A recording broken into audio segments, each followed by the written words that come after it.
जय गुरु जी। शुक्राना गुरु जी। गुरु जी के चरणों में कोटि कोटि नमन। गुरु जी के चरणों में कोटि कोटि प्रणाम। संगत जी, ये मेरी फर्स्ट वीडियो है। कल जो वीडियो मैंने आपको दी थी उस वीडियो में मैंने चैनल के रिलेटेड ही बात की थी और अपने रिलेटेड। संगत जी, आज की जो वीडियो है, इस वीडियो में हम गुरु जी के रिलेटेड बात करेंगे, अपने इस चैनल के रिलेटेड बात वो भली करेंगे कि आप सब इस चैनल के साथ जो भी लोग जुड़े हैं, जो भी संगत जुड़ी है, उन सबका तहे दिल से स्वागत है आप सबका। संगत जी, हो सकता है ये चैनल अभी मैंने फ़र्स्ट टाइम बनाया है, तो मुझसे कोई बात करने में अगर कोई गलती हो जाए तो संगत जी प्लीज़ मुझे माफ़ करें। गुरु जी मुझे माफ़ करें। संगत जी, सामने आप गुरु जी का दरबार देख रहे हैं, आप सब गुरु जी के दर्शन कर लीजिए। संगत जी, सबसे पहली बात मैं आपसे ये कहना चाहती हूँ, संगत जी, मैं बहुत ज़्यादा अपसेट रहने वाली एक लेडी हूँ। मैं बहुत परेशान रहती थी, मतलब पूजा पाठ में मेरा कभी भी ध्यान नहीं लगा, कभी भी, मतलब कभी भी नहीं लगा। बचपन से ही हमारे मायके घर में जो थी शिव जी की पूजा होती थी, सब परिवार शिव जी की पूजा करते थे। और उसके बाद संगत जी मेरी मैरिज हो गई। मैरिज के बाद मेरे हस्बैंड जो थे वो भी पूजा पाठ करने वाले, काफ़ी मतलब भक्ति भाव में रहने वाले इंसान हैं मेरे हस्बैंड भी। तो मुझसे भी वो बोलते थे कि पूजा आप भी जो है पूजा पाठ करा करें, तो मेरा बिल्कुल भी ध्यान नहीं जाता था पूजा पाठ में। तो संगत जी, क्या होता है कि कहते हैं ना कि ज़बरदस्ती अगर आप किसी से पूजा पाठ करवाते हो तो वो लगती नहीं है। मेरे साथ भी कुछ ऐसा ही था। मेरे हस्बैंड मुझसे बार बार बोलते थे कि आप जोत बत्ती करो, आप जोत बत्ती करो, आप जोत बत्ती करो, मगर जो था मेरा ध्यान कभी भी इन सब चीज़ों में नहीं लगता था। वो मुझे बोलते थे कि जोत जला के माथा टेक दिया करो, ये कर दिया करो। तो मुझे माथा टेकना ऐसे लगता था कि पता नहीं कौन सा पहाड़ टूट जाएगा मेरे ऊपर जब मैं माथा टेकूंगी। ऐसी नास्तिक इंसान थी मैं संगत जी। बट संगत जी, हो सकता है कि मेरे जैसा नेचर किसी और का भी होगा। गुरु जी की कोई मर्जी होगी जो मैं इस टॉपिक के ऊपर बात कर रही हूँ, किसी के लिए कोई रिप्लाई होगा गुरु जी की ओर से। तो संगत जी, धीरे धीरे करते करते हमारे घर में मतलब इस चीज़ के ऊपर लेके थोड़ी आनाकानी होती रही कि जोत बत्ती करो, ये करो, वो करो। मुझसे ये काम नहीं होते थे। हाँ जी, मैं करती थी, कभी कभी लड़ाई ना हो तो उसकी वजह से कर लेती थी, मगर कहीं ना कहीं दिल से नहीं। तो संगत जी, उसके बाद क्या हुआ, फिर धीरे धीरे लाइफ ऐसे ही चलती रही। फिर मेरी चाची सास की बेटी है, उनके हस्बैंड ने बताया गुरु जी के बारे में। तो उनके घर हम गए थे कमेटी की किश्त देने। तो जब हम उनके घर गए तो उन्होंने नॉर्मली ऐसे जनरली बात की मेरे हस्बैंड से और मेरे अंकल से और मुझसे कि ऐसे ऐसे करके गुरु जी हैं जो कि मतलब शिव जी के अवतार हैं। तो मेरा एक नेचर ऐसा भी है, या शुरू से ही ऐसा रहा है कि अगर मुझे कोई नई चीज़ के बारे में पता चल जाए संगत जी, तो मैं उस चीज़ के ऊपर ना पूरा सर्च करने लग जाती हूँ। तो क्या हुआ, जब उन्होंने ऐसे करके बताया तो उन्हीं के घर में बैठे बैठे मैंने 2 मिनट लगाए अपने हस्बैंड के फ़ोन में, अपने अंकल के फ़ोन में मैंने सर्च किया गुरु जी का ऐसे करके। तो मतलब मैंने सर्च करके थोड़ा प्ले करके ऑफ करके हम घर पे आ गए। तो गुरु जी के रिलेटेड उन्होंने काफ़ी बातें मुझे बताई, मेरे हस्बैंड को, अंकल को बताई। बट ठीक है, तब एकदम से सुनी और सुनकर हम अपने घर आ गए। घर आने के बाद क्या होता है संगत जी, मैं और मेरे अंकल हम बेड पे लेटे, खाना वगैरह खाया, सारे काम वाम किए, और जब हम बेड पे लेटे तो मैं गुरु जी के बारे में सर्च करने लगी, एक्सप्लोर करने लगी चैनल्स सभी के, मतलब जो मेरे सामने आ रहे थे। तो जब मैंने एक्सप्लोर किया या फिर सर्च किया तो संगत जी, गुरु जी का एक उस टाइम पे कोरोना का जो चल रहा था वो था, कोरोना का चल रहा था। तो कोरोना की एक वीडियो मेरे सामने आई, एक आंटी की, थोड़े एज्ड पर्सन थी। तो उस आंटी ने बहुत कुछ बताया कोरोना के बारे में, गुरु जी के बारे में, मगर सुन मैं सब कुछ ध्यान से रही थी, मगर मेरे ऊपर से निकल रहा था, मुझे समझ में कुछ नहीं आ रहा था कि आखिर ये क्या बोल रही हैं और किसके बारे में बोल रही हैं। वो अपने बारे में, कोरोना के बारे में, गुरु जी सब कुछ बता रही थी, मगर मुझे समझ में नहीं आ रहा था कि बीच में ये आंटी कोरोना का बता रही हैं, बीच में ये अपने बारे में बता रही हैं, बीच में ये गुरु जी के बारे में बता रही हैं, क्या कर रही हैं, मुझे कुछ समझ में नहीं आ रहा था। बट फिर भी मैंने संगत जी वो सत्संग पूरा सुना। ऐसे ही करते मैं संगत जी डेली एक सत्संग, मेरा ऐसे कहते हैं ना एक चीज़ की लत लग जाती है, तो मैं डेली वो चीज़ें सुनने लगी, देखने लगी। तो देखते ही देखते कभी कभी गुरुजी मुझे माफ़ करें, अब मैं दिल से माफ़ी मांगती हूँ संगत जी, क्योंकि मैं गुरुजी की आइज़ की तरफ देखती थी, तो मैं बोलती थी कि एक दो बार किसी से बोला नहीं, मैं अपने आप से ही बोलती थी कि ये गुरुजी की आइज़ कैसे हैं कि काफ़ी इधर उधर तक घूम जाती हैं, ऐसे करके मैं गुरुजी के बारे में सोचने लगती थी। बट कहीं ना कहीं गुरुजी के लिए मेरे दिल में जगह जो थी बन चुकी थी संगत जी। ऐसे ही करते करते जब मैं सत्संग सुनती रहती तो एक काफ़ी टाइम हो गया जब मुझे सत्संग सुनते सुनते, तो एक आंटी जी का जो है मैसेज आ रहा था।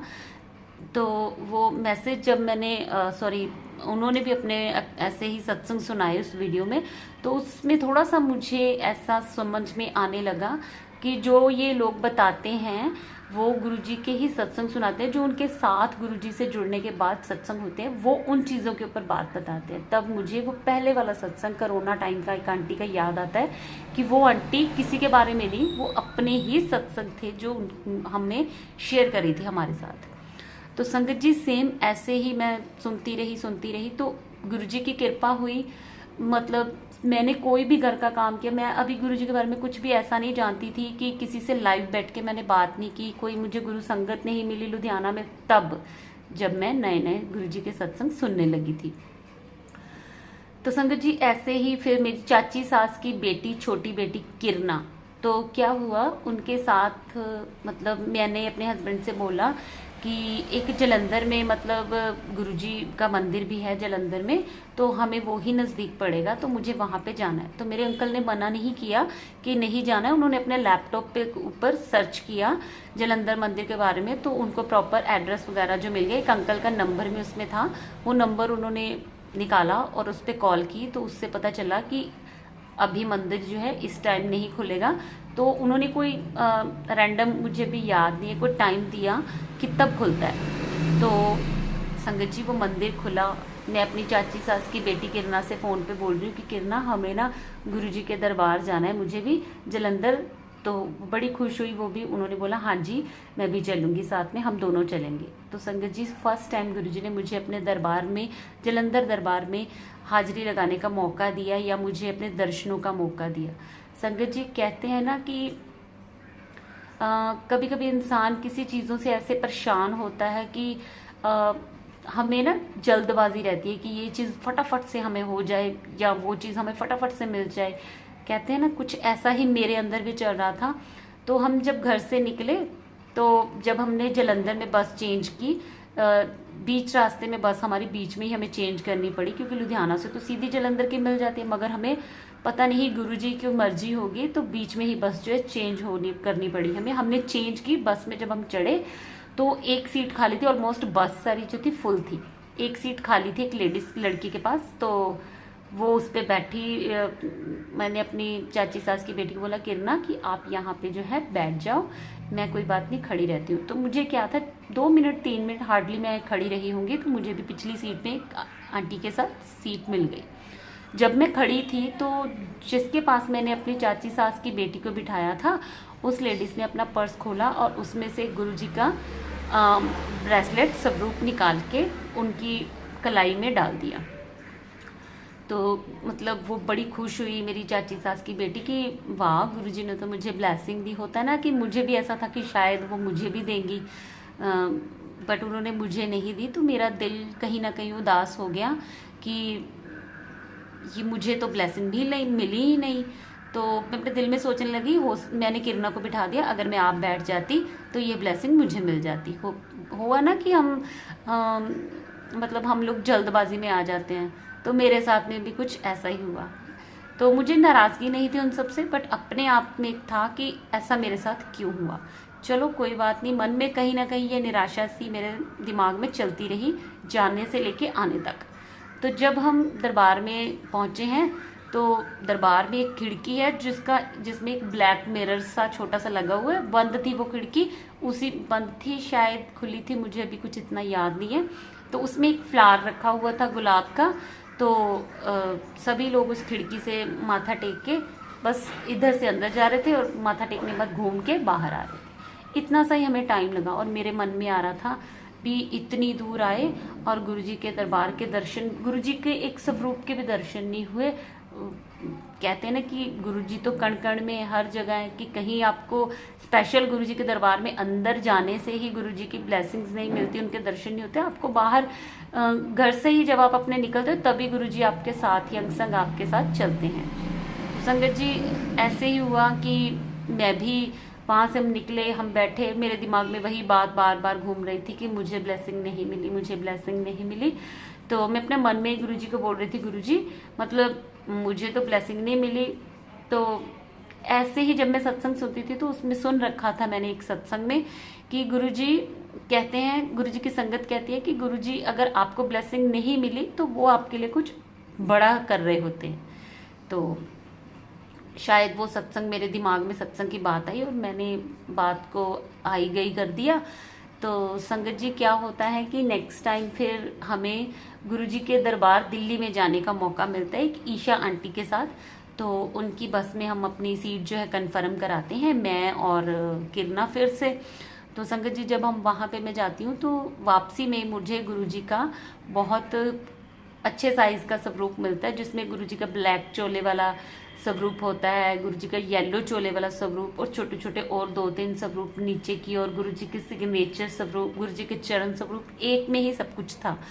तो मतलब मैं इतनी खुश हो गई, मैं इतनी खुश हो गई। गुरुजी जैसे मैंने अपने आप से बोला कि गुरुजी मुझे ये वाली ब्लेसिंग देना चाहते थे, इसीलिए छोटी वाली ब्लेसिंग्स नहीं दी। पर फिर उसमें बस में भी मुझे ब्रेसलेट ब्लेसिंग भी मिली और ये स्वरूप भी मिला। संगत जी मैं बहुत खुश हुई, बहुत ही ज़्यादा मैं खुश हुई।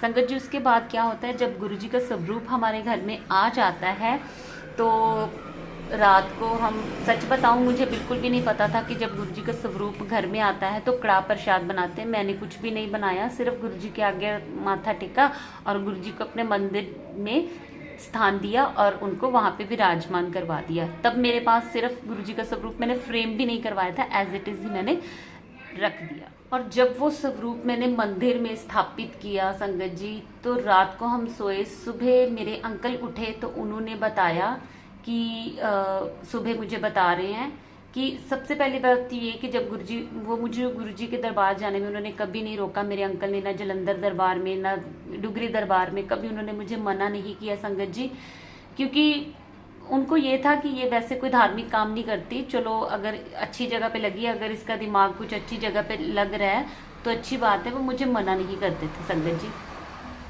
तो क्या हुआ संगत जी, जब मैंने वो रखा तो गुरुजी को वो मानते नहीं थे, बिल्कुल भी मना नहीं करते थे तो मानते भी नहीं थे गुरुजी को।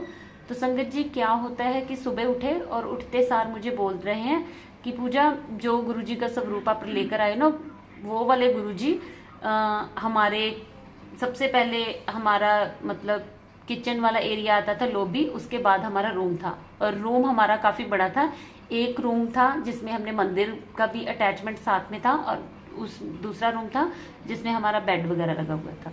जिस रूम में मंदिर था तो उन्होंने बोला कि पूरे जो बीच का डोर था, जो लक्कड़ का दरवाज़ा होता है वो था, तो उसमें गुरुजी खड़े हैं वाइट चोले में, काफ़ी बड़े साइज के ऊंचे लंबे गुरुजी का गुरुजी उन्हें दिखे और उन्होंने बोला कि ये वाले गुरुजी ऐसे खड़े हुए और मंदिर में जाकर इसी स्वरूप में विराजमान हो गए। मैंने ऐसे देखा। तो ये भी मैंने एक सत्संग में सुन रखा था कि अगर आपको गुरुजी के ड्रीम दर्शन होते हैं तो वो गुरुजी के ड्रीम दर्शन नहीं होते, साक्षात गुरुजी आपके घर में विराजमान हो जाते हैं। तो ऐसा जब उन्होंने मुझे बताया मैं इतनी खुश हो गई, इतनी खुश हो गई। मतलब जिस चीज़ की खुशी को मैं, वो जो खुशी थी उनकी बात सुनकर, वो मुझे जो मतलब उस खुशी का आभास जो मैं शायद कर सकती हूँ, या आप सब संगत भी अभी जानते हैं जिनको गुरुजी के ड्रीम दर्शन हुए हैं, तो वो मेरे हस्बैंड ने मुझे जब बताया, मेरे अंकल ने, तो मैं इतनी खुश हो गई कि मुझे उस खुशी का उस खुशी का कोई ठिकाना ही नहीं रहा संगत जी। तो उन्होंने तो सिर्फ एक नॉर्मल बात की, उनके लिए तो ऐसा था कि हाँ चलो आए तो ड्रीम दर्शन हो गई या ऐसा कुछ, उनके दिमाग में वो खुशी का आभास नहीं हुआ जो मुझे हुआ। तो ऐसे करते करते संगत जी मुझे गुरुजी के इतने अच्छे दर्शन, मतलब मेरे हस्बैंड की बातों से मेरे मन में एक छवि बन गई, इतने अच्छे दर्शन मैंने फील किए गुरुजी के कि गुरुजी जो है हमारे घर में विराजमान हो चुके हैं, हमारे नहीं अपने ही घर में है ना, हमारे नहीं अपने ही घर में गुरुजी विराजमान हो गए। तो संगत जी उसके बाद का जो सफर है मैं आपको कल बताऊंगी, क्योंकि उसके बाद का सफर जो है वो है मेरी बेटी के साथ। बस आपको इतना बता देती हूँ कि कल आप सब जो है, कल की वीडियो भी आप जरूर सुने, कल का सत्संग भी आप संगत जी जरूर से सुने, क्योंकि मेरी बेटी का जो सत्संग है, वो जो सत्संग है आप समझ सकते हो संगत जी कि मेरी बेटी को गुरुजी बहुत ही अच्छे दर्शन देते थे, और ऐसे दर्शन देते थे संगत जी कि कोई दिन ऐसा नहीं जाता था जब गुरुजी के दर्शन मेरी बेटी को नहीं होते थे संगत जी। बहुत ही प्यारे दर्शन होते थे। तो संगत जी आप सब गुरुजी के इस बहुत ही प्यारे से चैनल के साथ जुड़े रहें, चैनल को सब्सक्राइब करें प्लीज। अगर आपको ये सत्संग अच्छा लगा है तो वीडियो को लाइक करें, शेयर करें, और आप सबका भला हो। गुरुजी आप सबका कल्याण करें, गुरुजी आप सबका भला करें, सरबत का भला, सरबत का भला। जो सत्संग की समाप्ति के साथ ही सबसे पहले हम एक गुरुजी का 7 बार मंत्र जाप करेंगे, और आप भी मेरे साथ करें। संगत जी आप इस चैनल के साथ जुड़ें। हम गुरुजी के, मेरे सत्संग के बाद हम गुरुजी के काफी अच्छी बातें हैं मेरे साथ हुई जो मैं आपके साथ शेयर करूंगी। गुरुजी के बारे में जितनी मुझे नॉलेज है उतना मैं आपके साथ शेयर करूंगी। हो सकता है संगत जी बहुत, जैसे मैं नई थी तब मेरे साथ अभी इस चैनल पे बहुत सारे नए लोग भी जुड़ेंगे, तो संगत जी उन सब के लिए कोई हेल्प हो जाएगी। ज्यादा नहीं कुछ सीख पाएंगे, गुरुजी को जानेंगे, गुरुजी के बारे में जानेंगे, गुरुजी की बातें करेंगे। हमारे जो बुरे भाव हैं, दूसरों के प्रति हमारे बुरे भाव आते हैं, हम निंदा चुगली ये सब कुछ करते हैं, इन सब से दूर हो जाएंगे। गलतियां हम सबसे होती हैं गुरुजी। संगत जी सबसे एक बड़ी बात आपको बताना चाहती हूँ, लाइफ में सबसे गलतियां होती हैं। कोई ऐसा इंसान नहीं है दुनिया में गुरु संगत जी जिससे कोई गलती नहीं होती, मगर गुरुजी एक ऐसा द्वार है, गुरुजी का द्वार एक ऐसा द्वार है। गुरुजी एक हमारी जिंदगी में सबसे बड़ी ब्लेसिंग है कि गुरुजी हम पापियों को ही माफ करने आए हैं। गुरुजी कहीं नहीं गए हैं संगत जी, वो हमारे बीच में है। अभी सत्संग में भी गुरुजी हमारे साथ है। तो संगत जी प्लीज आप जब भी आप सत्संग सुने, जब भी आप, ये नहीं कि इस चैनल का, किसी भी चैनल का, जब भी आप सत्संग सुने संगत जी दिल कान दिमाग सब कुछ खोल कर, क्योंकि जब हम सब कुछ खोल कर सुनेंगे ना तो हमारी सोल, हमारी आत्मा इस चीज को जो है एब्जर्व करेगी। समझ रहे हो आप, ये हमारे अंदर काम करेगी, सारी चीजें हमारे अंदर काम करेंगी। सत्संग में हम क्यों जाते हैं? क्योंकि गुरुजी कहते हैं कि सत्संग में बैठो, वो आपकी आत्मा को, आपके गंदे कर्मों को धोते हैं। तो संगत जी सत्संग आप अकेले में करो वो भी गुरुजी का ही होता है, आप 4 जनों के संग करो वो भी गुरुजी का ही होता है, आप 10 जनों के साथ करो वो भी गुरुजी का ही होता है। सत्संग के लिए किसी भीड़ को इकट्ठा करना जरूरी नहीं है, आप बंद कमरे में अकेले भी सत्संग कर सकते हो संगत जी। अगर कोई मुझसे गलती हो गई हो बोलने में, कुछ बात करने में, तो संगत जी मुझे माफ करें, गुरुजी मुझे माफ करें। अब हम गुरुजी का 7 बार मंत्र जाप करेंगे और इस वीडियो को यहीं पे विराम लगाएंगे। तो नेक्स्ट वीडियो के लिए प्लीज रेडी रहें सब। तो कल आपको सेम इसी टाइम पे मैं आपको एक और वीडियो दूंगी, इसी सत्संग को हम आगे जो है कंटिन्यू करेंगे, ठीक है संगत जी। और अभी हम आंखें बंद करके दिल से गुरुजी को याद करेंगे और गुरुजी का मंत्र जाप करेंगे। ओम नमः शिवाय, शिवजी सदा सहाय। ओम नमः शिवाय, गुरुजी सदा सहाय। ओम नमः शिवाय, शिवजी सदा सहाय। ओम नमः शिवाय, गुरुजी सदा सहाय। ओम नमः शिवाय, शिवजी सदा सहाय। ओम नमः शिवाय, गुरुजी सदा सहाय। ओम नमः शिवाय, शिवजी सदा सहाय। ओम नमः शिवाय, गुरुजी सदा सहाय। ओम नमः शिवाय, शिवजी सदा सहाय। ओम नमः शिवाय, गुरुजी सदा सहाय। ओम नमः शिवाय, शिवजी सदा सहाय। ओम नमः शिवाय, गुरुजी सदा सहाय। जय गुरुजी, शुक्राना गुरुजी, सरबत का भला, हर पल शुक्राना गुरुजी, इस सत्संग को करवाने का शुक्राना, अपनी हाजिरी में बिठाने का शुक्राना गुरुजी। जय गुरुजी, शुक्राना गुरुजी, अनंतम अनंतम अनंतम अनंतम शुक्राना गुरुपा।